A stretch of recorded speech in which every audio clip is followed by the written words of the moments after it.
Bonjour, bienvenue sur le plateau de Batijournal TV. Nous sommes à Batimat 2019.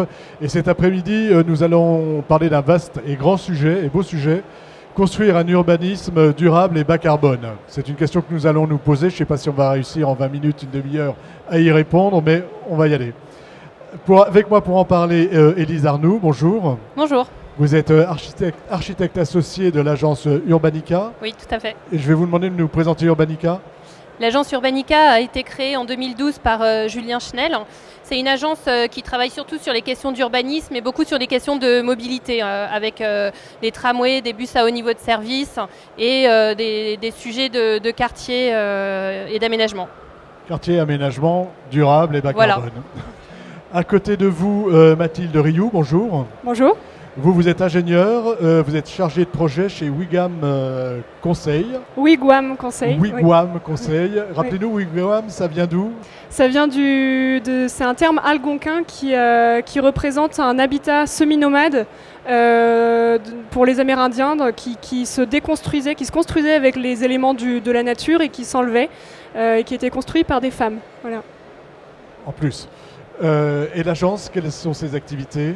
Alors Wigwam Conseil, c'est un bureau d'études et une agence de conseil en environnement et en stratégie de territoire qui accompagne les acteurs de la ville dans leurs projets de territoire de façon à vraiment accélérer la prise de conscience et la transition des territoires dans les enjeux qui sont les nôtres actuellement d'urgence climatique. Voilà, donc dans la thématique aussi de notre petit entretien. À côté de vous, Steve Wenmeyer, bonjour. Bonjour. Vous aussi, vous êtes architecte et biologiste. C'est ça. Ça a son importance. Oui. Et votre agence, vous êtes associé Art & Build. Art & Build, qui fête ses 30 ans cette année, en novembre d'ailleurs. Nous sommes une agence pluridisciplinaire. On travaille à la fois sur les hôpitaux, les projets tertiaires, les logements, et on fait de l'urbanisme également. Et on a un petit lab qu'on a créé à l'interne pour étudier notamment le préfixe bio. C'est ce que ça veut dire, biodiversité, biosourcé, et ainsi de suite. Voilà. Donc tous les trois, vous avez une approche, on va dire, déjà ancienne et d'expertise sur ces problématiques durables et bas carbone. Je voudrais que vous me donniez chacun votre définition, ou en tout cas que vous me disiez qu'est-ce que c'est qu'un urbanisme durable et bas carbone. Ça veut dire quoi ? Qui commence ? Ouais, j'aime bien l'idée, quand on dit qu'on a un sacré défi climatique aujourd'hui et comment construire responsablement, je prends toujours la métaphore d'un enfant qui a une fièvre. Là, on constate très très bien qu'il y a une montée de la température, de l'atmosphère. Quelle est la première réponse qu'il faut faire ? On donne à un enfant qui a une fièvre de l'eau. Aujourd'hui, on a identifié que la première chose à faire, c'est de réagir par rapport à ces questions de carbone. Et donc, quand on réagit au carbone, ça veut dire quoi ? Est-ce qu'on change les matériaux de construction ? Est-ce qu'on change les sources d'énergie ? Est-ce qu'on change les solutions de mobilité ? Est-ce qu'on intègre plus de biodiversité ? Tous ces éléments-là ont un impact sur le carbone dans l'atmosphère. Donc, il faut aborder le sujet de façon très pluridisciplinaire. Pluridisciplinaire et par la lanterne, par le biais carbone. Je pense que le carbone devait être notre objectif principal. On devrait regarder tout ce qu'on fait, notre activité, via cette empreinte carbone. Ce qui n'est pas facile. Ce qui n'est pas simple, parce qu'il crée des débats. Absolument. Notamment au plan de l'énergie. Tout à fait. À côté de vous, alors pour vous ? Alors pour compléter, pour le regard carbone, pour moi un urbanisme durable, il regarde pas seulement le carbone, il regarde pas seulement la logique visible, ce qu'on voit, les bâtiments, les routes, etc. Il regarde aussi ce qui se passe à l'intérieur des bâtiments et donc le comportement des usagers. Et c'est hyper important d'accompagner ça, parce que si on continue de construire des villes qui peuvent avoir tous les avantages, toutes les avancées en termes d'énergie, de carbone, etc., sans changer les comportements, on répète un schéma à l'infini de comportements qui ne sont pas forcément vertueux. Ça veut dire qu'il va vraiment falloir que je change mes habitudes ? C'est un peu ça, voilà. Malgré tous les freins, toutes les barrières psychologiques qu'on peut, à titre individuel et collectif, trouver pour ne pas agir pour l'environnement, parce qu'on continue en fait à privilégier notre confort. C'est pas facile de changer ses habitudes vis-à-vis du climat. Vous venez de dire privilégier notre confort. Est-ce que ça veut dire que si je vis dans un bâtiment, que prochainement, il faudra que j'ai moins de confort ? Ou est-ce que ce sera un confort différent ? J'ai pas forcément la réponse à ça. Pour l'instant, tous les écoquartiers et les quartiers durables qu'on voit, ils continuent d'avoir un meilleur confort globalement par rapport à ce qui se construisait avant, dans le sens où on perd moins d'énergie, on a des logements qui sont globalement plus performants, etc. Donc c'est plutôt une hausse du confort. Je disais ça plutôt par rapport à l'étape après l'écoquartier ou la ville durable, qui est vraiment qu'est-ce qu'on fait quand il y a une urgence climatique. On va peut-être devoir repenser nos façons de faire, et là, on va peut-être se prendre une baisse de confort. Ça veut dire aussi que dans cet ensemble, il y a une responsabilité individuelle. Oui, oui, évidemment, il y a une responsabilité individuelle, mais pas que. Mais pas que. Oui. Mais ça en fait partie. Voilà. Pour vous, l'urbanisme durable? Moi, j'enchaîne directement avec les propos de ma voisine, parce que pour moi, c'est une réflexion à toutes les étapes de l'aménagement. C'est à la fois au niveau des collectivités, quand elles décident de construire et quand elles veulent faire un programme, réfléchir pour qui on construit, comment et où. Avant d'aller étaler la ville, d'abord regarder si sur les territoires de la ville, il n'y a pas des zones qu'on pourrait densifier ou des zones déjà imperméabilisées mais qui ne servent pas, qui sont en friche, qu'on pourrait venir construire avant d'étaler. Et c'est aussi une vision plus de programme, de savoir comment faire de la mixité, comment ne pas éloigner les logements des centres, des zones d'activité. Et c'est aussi ensuite la manière dont on construit, de préserver les sols, d'avoir l'impact minimal au niveau du sol pour préserver toute la biodiversité, préserver l'infiltration de l'eau, préserver les déperditions énergétiques. C'est toute une réflexion globale à toutes les échelles. Et c'est y compris ensuite, quand on vient construire, de penser les matériaux avec lesquels on va construire. Oui, juste pour répondre à cette question de construire la ville sur la ville, je pense qu'il faut aussi abandonner la notion de la polarité entre ville et campagne. On a tendance à dire oui, la ville peut continuer à vivre tant que la campagne produise l'oxygène, produise la nourriture, etc. Il faut penser maintenant à chaque aménagement, quelle que soit l'échelle, un quartier ou une zone d'aménagement, comme un impact positif. Un endroit qui va être net producteur en énergie, qui va piéger le carbone, qui va augmenter le taux de biodiversité.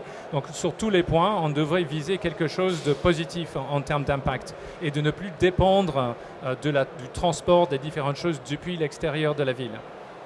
Ça veut dire plus d'étalement urbain et on ne va plus sur les terres agricoles en périphérie des villes. Oui, alors c'était intéressant, c'est le fait d'avoir, dès qu'on crée un nouvel espace de ville, c'est de s'assurer qu'il y a tous les services qui sont nécessaires en fait au quotidien pour éviter que les gens prennent la voiture et dépendent de centres qui sont éloignés, hein, c'est ça ce que vous disiez. Et sinon, oui, dans l'idéal, ne plus construire sur les terres agricoles. Aujourd'hui, ça devrait presque être interdit en fait de construire sur des terres agricoles. C'est un luxe qu'on se donne encore avec la notion d'écoquartier. Mais demain, on est dans une telle urgence que demain, il faudrait pouvoir se dire, on a réussi à ne plus construire neuf. On a réussi à ne plus construire sur des terres agricoles. On a réussi à construire uniquement avec ce qui était là, avec des choses qu'on a récupérées, dans une logique d'économie circulaire, etc. C'est vraiment vers ça qu'il faut tendre maintenant. C'est vers ça qu'il faut tendre. Nous sommes Paris-Nord-Villepinte, à côté de Roissy. On parle d'un terminal 4. Pas loin d'ici, on parle d'un énorme centre commercial qui vient d'avoir... on en est très très loin, on est d'accord, hein? Oui, parce qu'on a entendu que le président de la République a refusé maintenant à abandonner le plan, enfin ce centre commercial dont vous parlez, je pense. Oui. C'est d'actualité. C'est d'actualité. Hein. Donc, mais en même temps, quand on voit l'utilisation de nos terres, la pratique agricole, on n'est pas forcément dans la meilleure pratique. Il y a des améliorations à faire. On peut imaginer qu'il y a une cohabitation entre l'humain avec son quartier, un nouveau quartier même, avec une utilisation des sols, avec permaculture, etc., qui pourrait être net producteur. Voilà, donc voilà. Tous les outils sont là. C'est une question de comment on les combine. Peut-être qu'un champ à perte de vue sur des hectares et des hectares, qui a besoin de pesticides, etc. Tout à fait. Vous êtes d'accord un peu là-dessus ? Et surtout, je rebondirais, travailler sur les circuits courts à toutes les échelles de l'alimentation, mais aussi de l'apport des matériaux, de la construction et de toutes les pratiques qu'on peut avoir de la ville. Aujourd'hui, pour vous, on en est où Alors, on entend hein, sur tous les sujets, il y a la prise de conscience. Est-ce que vraiment on a pris conscience de cette urgence et comment elle se traduit dans votre pratique quotidienne, dans les échanges que vous avez avec les uns et les autres, des maîtres d'ouvrage, des territoires? Comment ça se traduit ça? Est-ce que ça reste des mots ou est-ce qu'il y a vraiment des choses qui sont en train de changer? Moi, de ce que je vois, les choses sont en train de changer. Il y a beaucoup de bonne volonté chez les collectivités, parce que moi, c'est essentiellement avec eux que je travaille. Ils ont la volonté de bien faire. Par contre, ils ont du mal à tenir les objectifs dans le temps et dans le déroulement du projet. Parce qu'il y a une réalité économique qui vient souvent se gréver. Et aussi, la question est un peu différente quand on est dans des zones avec une réelle pression foncière et des villes peut-être un petit peu plus difficiles et avec moins de pression, où là, c'est un peu plus difficile. Madame Rioux. Auprès des collectivités, ce qui est compliqué, c'est qu'on a aujourd'hui des enjeux des objectifs qu'on s'est donnés pour le climat pour 2050 qui sont nationaux, qui sont connus. Mais décliné à l'échelle des communes, il n'y a pas forcément cette granulométrie qui est faite. Et nous, on se retrouve quotidiennement avec des collectivités qui nous disent bah non, on trie les déchets, on a fait notre compost, et qui sont contents avec ça, alors qu'en fait, aujourd'hui, c'est pas suffisant, mais qui savent pas forcément quoi faire. Donc, on se retrouve avec des collectivités qui sont aujourd'hui un peu démunies quand elles n'ont pas peur, parce que c'est aussi ça, hein, c'est une montée un peu de l'anxiété. Et comment vous leur parlez? Comment vous leur expliquez le passage à l'échelle, à la marche suivante? Alors, la première des choses, ça paraît bête, mais c'est accueillir les émotions, parce que c'est vraiment quelque chose d'anxiogène, le climat. Et quand on se retrouve avec des élus d'un conseil municipal qui nous disent on a peur, et ben la première des choses, c'est de dire bah oui, mais nous aussi, et c'est ok. Et on va y arriver ensemble. Et donc c'est commencer, ce qu'on fait, c'est pas prendre le gros du sujet comme ça à bras le corps, parce que c'est beaucoup trop inquiétant.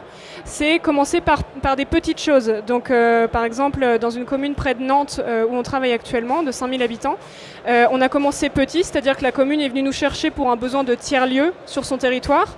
Et on a commencé par 7 portes d'entrée. Souvent il y a une porte d'entrée qui peut être celle d'un tiers-lieu, mais d'un autre projet. Et qui permet peu à peu, avec un travail collaboratif multipartenarial au sein de cette commune, de créer les conditions de l'entraide en fait, et de la coopération entre les gens, qui donnent en fait de l'espoir, et peu à peu d'agréger ces sujets du climat, mais pas dans pas brutal. Voilà, pas de façon brutale et directe, plutôt de façon bienveillante et cheminement. Sur cet aspect-là? Oui, je suis tout à fait d'accord. Il faut transformer le négatif en positif. On a commencé un ZAC qui est quasiment achevé maintenant à Gennevilliers, juste à côté, où on est dans une boucle de la Seine, PPRI, donc risque d'inondation, etc. La peur auprès des aménageurs, auprès des investisseurs, auprès des promoteurs, c'était l'eau va monter, qu'est-ce qu'on fait? Et on a tout de suite dit, il ne faut pas avoir peur de l'eau. Il faut mettre l'eau en évidence. Il faut se servir de cette eau pour encourager la biodiversité de revenir, pour développer d'autres solutions de sécurité, de faire des douves autour des sites, plutôt que d'avoir le barbelé, etc., les clôtures à 2 mètres d'eau. Et puis, de refroidir les îlots, parce que l'évaporation de l'eau va nous contribuer à 2 degrés de moins dans la température de l'air. Donc, si on arrive à transformer ce qui est considéré comme quelque chose de négatif en positif, on peut justement faire évoluer les choses vers quelque chose de positif. Mais j'aimerais juste toucher un mot sur la réaction au niveau des architectes et des urbanistes en France. On a mis en ligne un appel à l'urgence. Hein. C'est un mouvement qui a été créé à Londres pour inciter les architectes de signer cette déclaration. Il y a une urgence, il faut renseigner. Il faut s'activer auprès de nos partenaires, maîtres d'ouvrage, etc. Et on a eu depuis une semaine 250 signatures. Donc 150 sont arrivés hier soir. Donc il y a une vraie envie de changer les choses. La question après, c'est comment on fait. Donc il faut se renseigner d'abord et il faut agir de façon collective. Alors comment on fait? Moi, je dirais que c'est d'abord une démarche pleine de bon sens.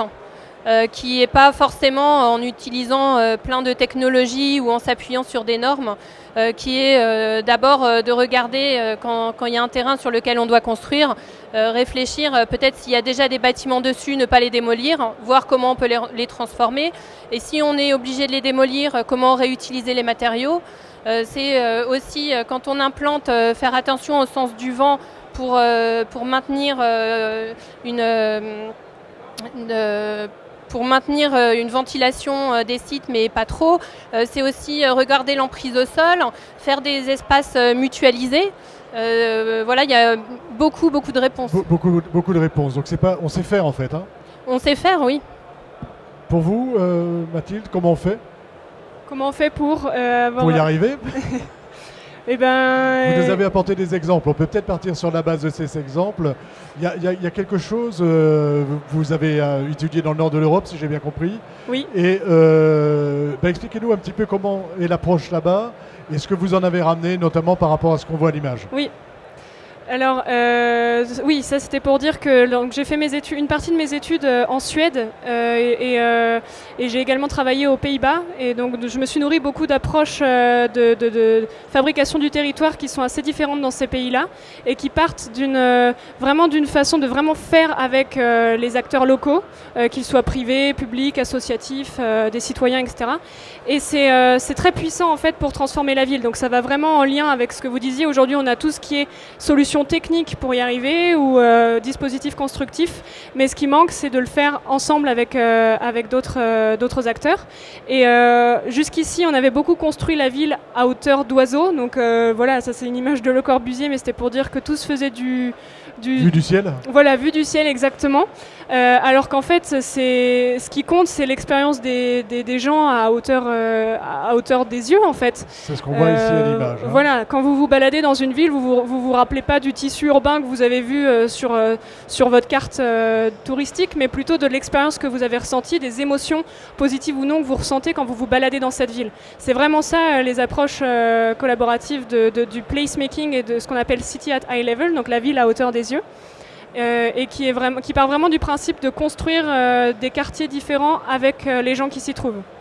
Une autre image, vous vouliez nous expliquer, il y a un petit corridor là, c'est ça? Voilà, en fait, à gauche, vous avez ce que mes amis néerlandais appellent des plinths. Donc c'est la plinthe, comme vous savez, dans une pièce, vous avez la plinthe, la partie en bois du rez-de-chaussée. Et une plinthe peut être d'une bonne ou d'une mauvaise qualité. À gauche, c'est un mauvais exemple dans le sens où quand vous voyez un mur aveugle comme ça, sans aucun rythme, sans aucune richesse, vous avez envie d'accélérer. Vous n'avez pas vraiment envie de vous attarder là, alors qu'à droite, quand vous avez plus de rythme, la terrasse a l'air plus sympa, quoi. Voilà, mais ça peut être aussi le cas. L'image suivante, c'est le cas dans un quartier résidentiel. C'est pas forcément. Souvent, on se dit, pour mettre de l'activité, on va venir mettre des commerces. Non, en fait, un rez-de-chaussée même résidentiel peut avoir une vraie qualité urbaine. Alors, quel est le lien avec le climat et le carbone? En fait, c'est de dire que dans un quartier où on se sent bien, on a envie d'y rester aussi. On quitte l'effet un peu ville-dortoir qu'on voit se répéter vraiment partout en ce moment dans les territoires et qui est vraiment terrible pour le lien social. Et on redéveloppe des connexions et des capacités pour les gens à se découvrir spontanément, à se rencontrer, à discuter. Ce qu'on a beaucoup perdu aujourd'hui et ce qui va être nécessaire avec les enjeux du climat qu'on aura demain. On sera obligé de se serrer les coudes. Et si on crée une architecture et un urbanisme support de ça, on crée déjà un peu les conditions pour la coopération dont on a besoin demain. Une réaction ? Et du coup, ça crée aussi une appropriation des espaces par les gens et du coup un entretien, des plantations et les gens sont impliqués dans la vie de l'espace public en fait. Oui, pour revenir sur le côté agréable le rez-de-chaussée, le socle ou le plinthe. Gérard Penneau, Grand Prix d'urbanisme il y a 2 ans, je pense, qui a fait notamment le nouveau quartier à côté de la gare de Nantes, par du volume piéton. Tout cet aspect sensoriel, matériel, agréable à la ville et la transparence de ce rez-de-chaussée et le R+1. C'est tout ce qui est vraiment en contact direct avec le piéton. Donc en tant qu'urbaniste, il trace un peu les bonnes intentions à nous, les équipes de maîtrise d'œuvre, avec nos partenaires promoteurs ou les autres, de venir avec les outils. Et c'est là où c'est l'intelligence collective. Comme ça a été dit très clairement, il faut se mettre d'accord quels sont nos objectifs et quels sont les outils qu'on va déployer ensemble. Parce qu'il n'est pas question aujourd'hui, si on va réussir, de déployer chacun des outils complètement différents qui ne sont pas cohérents. Parce qu'après, le budget, le bilan économique de l'opération, ça va pas sortir. Oui, Donc il faut se mettre d'accord tout de suite, collectivement, sur quels sont les outils qu'on va déployer et quelle est l'hiérarchie dans le déploiement de ces outils. Et vous sentez qu'aujourd'hui, on en est là? Oui, je pense qu'on en est là. De plus en plus de programmes sont montés avec beaucoup d'acteurs autour de la table qui parlent justement de lien social, de circuits courts, de réemploi des matériaux. Tout est là. Maintenant, c'est une question à nous de trouver le mécanisme pour qu'on puisse agir ensemble et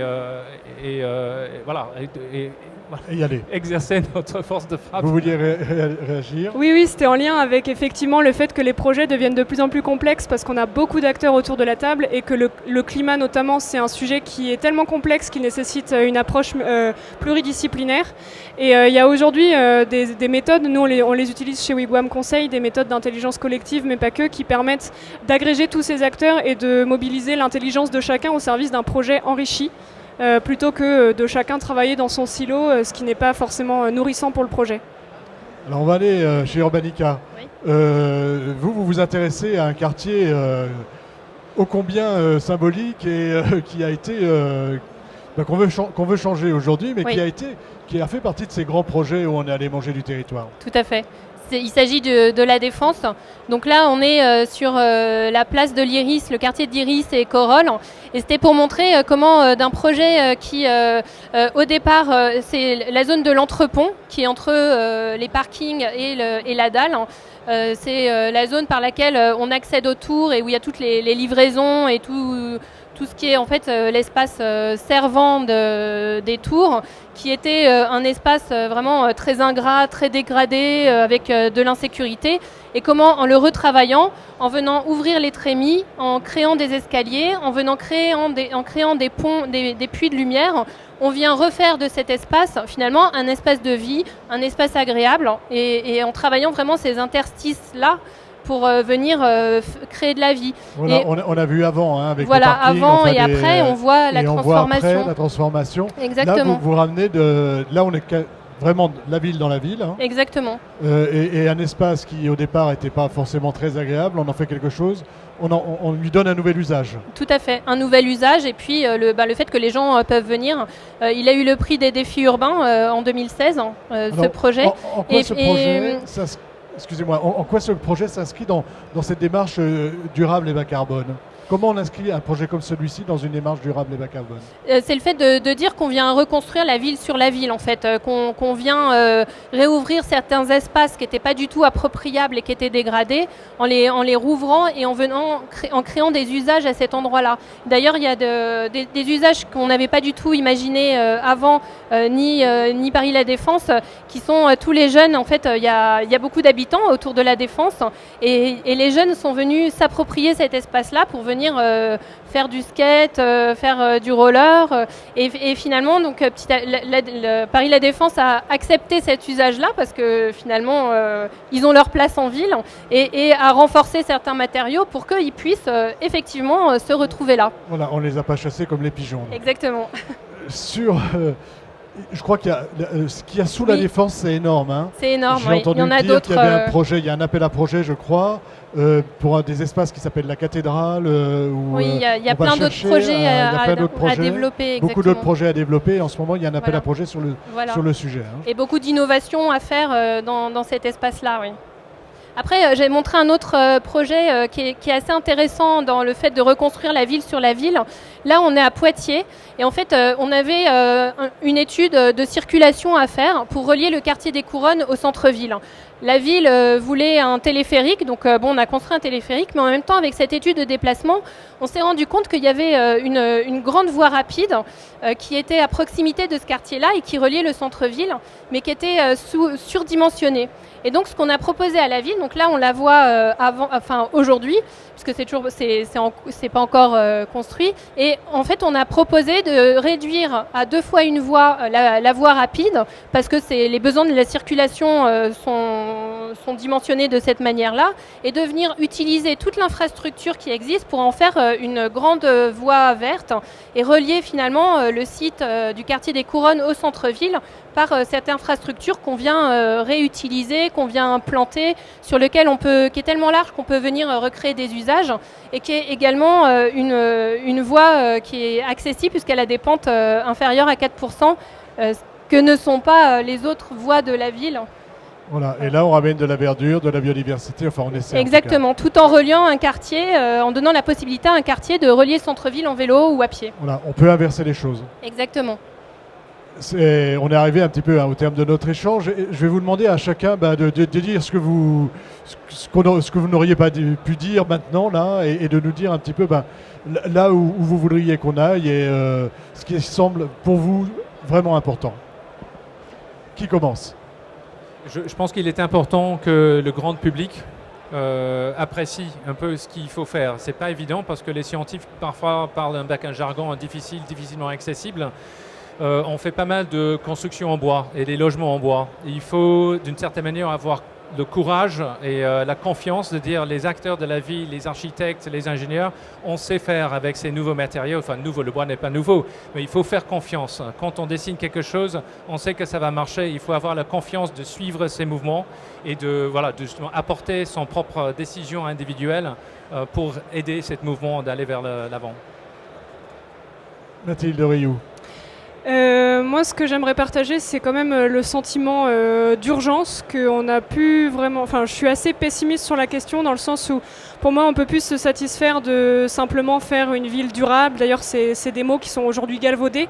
On parle d'urgence et pour moi, c'est important de retourner à l'échelle de la commune et de plus imaginer simplement de l'habitat durable, mais vraiment des systèmes de fonctionnement d'une ville durable. Comment est-ce qu'on refait la production, mais vraiment locale, l'eau en local, l'énergie en local, l'habitat en local, tout en local, de façon à ce que demain, s'il y a un pépin, on puisse se recentrer sur des unités qui sont moins dépendantes de systèmes qui sont loin.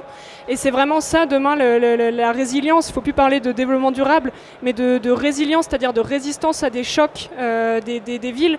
Et la commune est la bonne échelle. Pour moi, il y a vraiment un sentiment d'urgence à plutôt aller là-dessus que de continuer à parler d'écoquartiers. Voilà, d'écoquartiers ou de choses comme ça. On a bien compris que ce n'était pas votre truc, mais ce que je partage, à nous journalistes, on nous vend beaucoup d'écoquartiers et quand on arrive sur place, il y a toujours un moment de solitude. Enfin, oui. Souvent. Pas toujours, souvent. Et dernière chose que j'aimerais dire aussi, c'est un appel aux jeunes actifs comme moi, aux jeunes professionnels qui commencent dans le milieu du bâtiment ou de la ville, de prendre leur place et de pousser un petit peu la génération, disons, de votre génération, à vraiment à prendre sa place. Et chez Wigwam, j'ai bénéficié de cette écoute-là, vraiment pour changer les choses, qui a permis d'ajuster même en stratégie des éléments et d'aller plus vite. Et aujourd'hui, on voit vraiment les fruits de ça. En fait, on n'a plus le temps, donc il faut y aller. On n'a plus le temps, hein, et on voit bien là le petit conflit des générations. Moi, je partage cette urgence et je trouve bien que les jeunes générations viennent aussi nous pousser, nous bousculer. Et je pense aussi qu'il faut vraiment qu'on réfléchisse à toutes les décisions qu'on prend, tous les actes qu'on fait, vraiment dans cette vision de résilience et de durabilité. Et qu'on se mette tous la main dans la main pour trouver toutes les solutions possibles pour le faire. Pour y arriver. Je vous laisse boire un petit verre d'eau. Merci d'être venu nous parler. Alors on pourrait en parler tout l'après-midi et il faudra qu'on revienne sur ces sujets-là. Merci d'être venu jusque-là. Merci. En transport ou en voiture pour nous parler de ces beaux projets et surtout de votre vision des choses et de voir que les nouvelles générations prennent peut-être un peu plus les choses au sérieux que nous, on les a prises à un moment donné. Alors, une émission donc à retrouver sur Batijournal TV, sur notre site internet, comme toutes les émissions que nous réalisons ici. Merci à vous.